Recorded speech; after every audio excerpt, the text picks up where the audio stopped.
So the biggest issues that arise from these kind of forces, I guess, which is changing our industry and changing the way people consume media, the biggest issues are attention and action.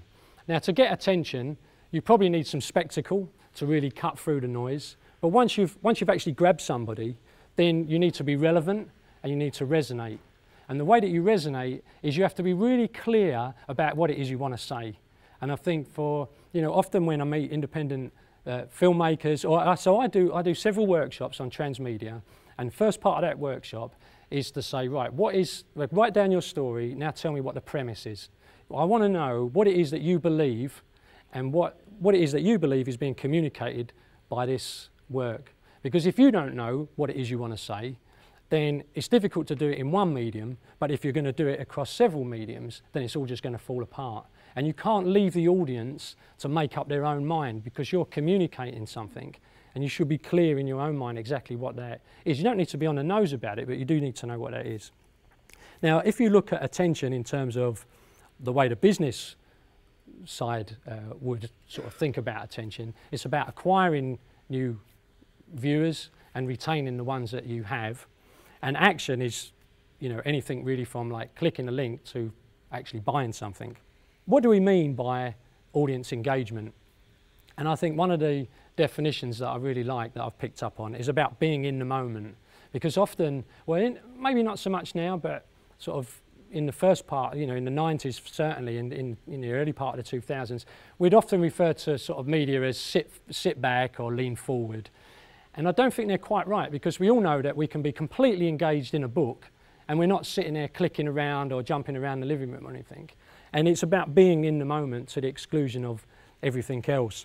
And these guys, Rigby and Ryan, have written this book called Glued to Games. Now, these are psychologists, and they've applied their kind of psychology training to gamers. And they've looked at AAA games and said, what is it that's made these AAA games the most successful of all time?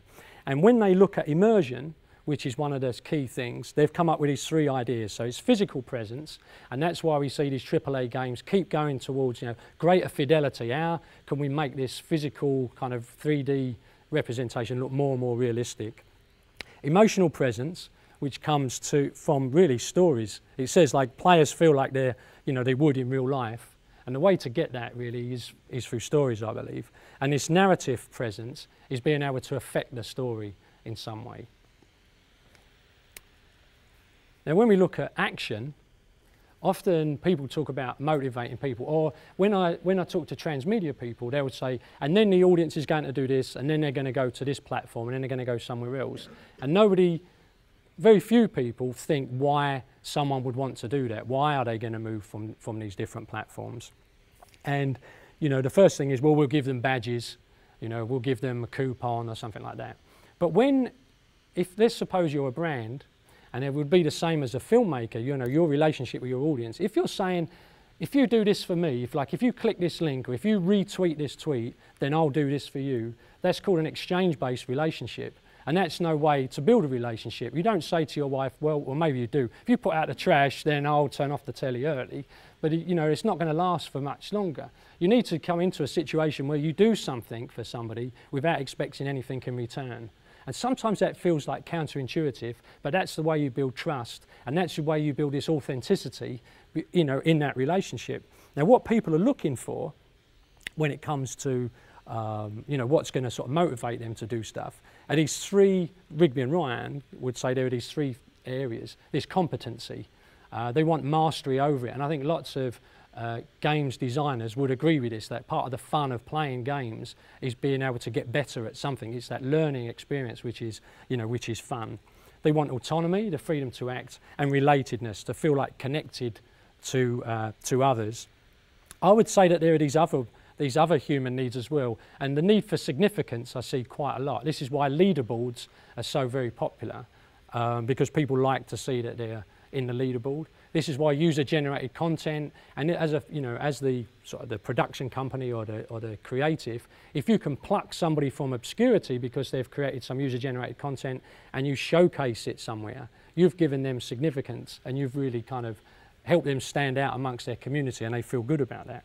Now what's really interesting is that these types of human needs people get from stories, and they also get from the fandom or the connection to other people that like that same content. And what's really interesting when we look at social is that the brain can't really tell the difference between a human-to-human social interaction and a human-to-character. And many people, and I'm not saying it needs to be interactive, but lots of people that read books really get this social kind of relatedness from these fictional characters in the book. Now, somebody told me recently that's called a meta-social relationship. I don't know if that's true or not, but I certainly know that people have this affinity with characters, and that's why TV shows that do well have really compelling characters, and they survive season after season because what people connect to are those characters. They feel like a friend in their life. So when we look at storytelling today, storytellers need to take these 4 areas into consideration, really, because this is how you connect to an audience and you make yourself right for today, that you fit your story around the way people expect to experience content. So I often draw this up to show the story and the audience participation and the social media, the social side of it, all kind of weave together. And when you write these stories, you kind of need to have all of this in your mind at the same time, even if you're focusing on one thing. Now, the analogy I sometimes give is, my friend and I, we were trying to, we've never played golf before, and we were over the park trying to hit this golf ball, and it was like completely hopeless. Like, I couldn't believe I couldn't hit it. And this old guy came over and he goes, "You've never played golf before, have you?" So it's like, "No."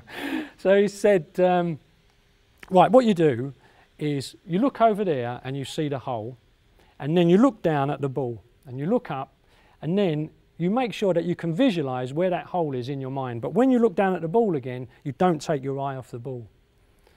And that's how I find it is with transmedia storytelling, that when you're in one part of the storytelling, you have to have this visualization of the audience engaging with it, of developing these conversations, but you're still at that time absolutely focused on the writing. And then you can come back, when you go through the other drafts and refine it, then you can go, do another pass through this loop.